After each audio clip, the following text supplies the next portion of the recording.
भगवाधारी आतंकवादी नहीं होते, हिंदू आतंकवादी नहीं होते, ये मैं नहीं कह रहा हूं, मालेगांव बम ब्लास्ट के जज साहब कह रहे हैं, जिन्होंने उस पूरे केस की सुनवाई किया है। एनआईए कोर्ट के जज ने बोला है कि नहीं, ये पूरी थ्योरी झूठी है। पहले 12 लोगों को पकड़ा गया था मालेगांव बम ब्लास्ट केस में, 5 पहले बरी हो गए थे, 7 लोगों के खिलाफ केस चल रहा था। 18 साल के बाद फैसला आ गया है और एनआईए कोर्ट ने कहा है कि ये जो 7 लोग हैं ये भी निर्दोष हैं, इनके खिलाफ झूठे केस बनाए गए हैं। कौन 7 लोग? साध्वी प्रज्ञा ठाकुर, कर्नल पुरोहित, मेजर रमेश उपाध्याय, समीर कुलकर्णी, सुधाकर चतुर्वेदी, सुधाकर द्विवेदी, अजय राहीगर।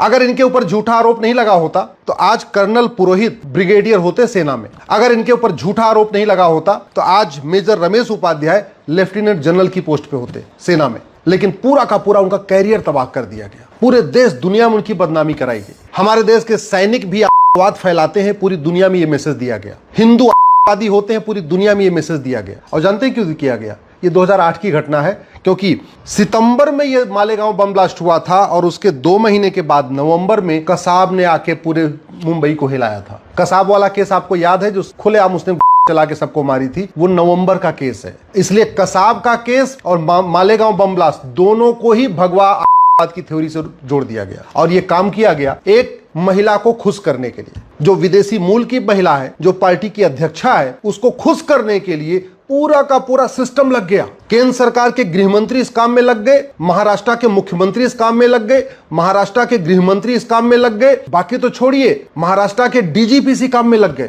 जो एसआईटी बनाई गई, एसआईटी बड़ी इस तरीके से ड्राफ्ट बनाई गई कि वो सारे के सारे एसआईटी गृह मंत्री के इशारे पे काम कर रहे थे। 17 साल के बाद अब ये बरी हुए, लेकिन इससे कई सवाल खड़े होते हैं। जब ये लोग निर्दोष थे तो 17 साल जेल में क्यों रहे? 17 साल आरोपित क्यों रहे? 17 साल इनकी थू-थू क्यों हुई? पूरी देश दुनिया में इनकी बदनामी हुई। रिश्तेदार नातेदार भी समझने लग गए होंगे कि हाँ, ये ऐसा काम कर सकते। थ्योरी क्या दी गई कि साध्वी प्रज्ञा की जो बाइक है उससे तो बम उस पे बम बांधा गया और ले जाके वहां फोड़ा गया, और ऐसा बम फूटा कि एक गड्ढा तक नहीं हुआ। सोचिए, बम फूटा, लोग मर गए, घायल हो गए, और जहां बाइक खड़ी थी वहां 1 इंच भर गड्ढा नहीं हुआ। ये बात कोर्ट ने कही है। दूसरी थ्योरी क्या दी गई कि ये जो मेजर साहब हैं, कर्नल पुरोहित, इन्होंने कश्मीर से मंगाया था, वादियों के जरिए मंगाया था। कोई कनेक्शन नहीं, कोई फोन पे बातचीत नहीं, कोई लिंक नहीं, कुछ भी नहीं हुआ। तीसरा आरोप क्या लगाया? अभिनव भारत ने फंडिंग किया था, एक कॉल डिटेल तक प्रूव नहीं कर पाए। चौथा क्या आरोप लगाया? संतों के साथ बैठक हुई, संतों ने मिलकर काम प्लान किया, एक मीटिंग का भी एविडेंस नहीं दे पाए। और मैं तो कहता हूं,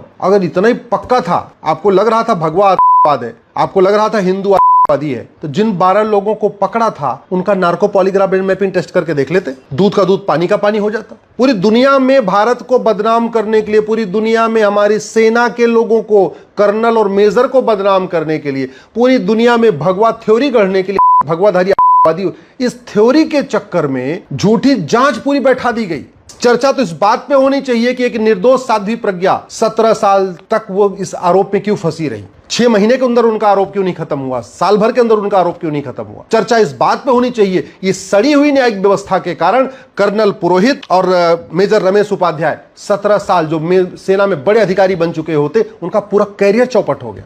रिश्तेदार, नातेदार, गांव, परिवार, जहां उनकी मान सम्मान था, सब खत्म हो गया उनका। चर्चा इस बात पे होनी चाहिए, सुधाकर चतुर्वेदी, सुधाकर द्विवेदी, अजय राहीगर, जिनका पूरा कैरियर चौपट हो गया, इस 17 साल की भरपाई कौन करेगा? क्या वो महाराष्ट्र के मुख्यमंत्री जिन्होंने अपनी पार्टी अध्यक्षा के इशारे पे ये काम किया? क्या महाराष्ट्र के उस समय के गृह मंत्री जिन्होंने अपनी पार्टी को खुश करने के लिए काम किया? या वो डीजीपी, या वो इंस्पेक्टर, वही डिप्टी एसपी, या वो कमिश्नर, क्या उसको सजा मिलेगी इसके बाद? अब क्या वो केंद्र के गृह मंत्री जिन्होंने भगवा आतंकवाद की थ्योरी दिया, क्या जिन लोगों ने वो प्रेस कॉन्फ्रेंस, याद करिए भगवा आतंकवाद की थ्योरी में प्रेस कॉन्फ्रेंस किसने किसने किया था, कई सारे उसमें सफेद पोस्ट खड़े हुए थे, कई बुद्धिजीवी भी खड़े थे, क्या उन बुद्धिजीवियों का narco polygraph brain mapping test करके पूछा जाएगा, ये बता भैया ये भगवा आतंकवाद कहां है, कहां गया भगवा आतंकवाद? इसलिए मैं पहले भी कह चुका हूं, आज भी कह रहा हूं, इस फैसले से खुश नहीं होने की जरूरत है, इस फैसले से आत्मचिंतन की जरूरत है।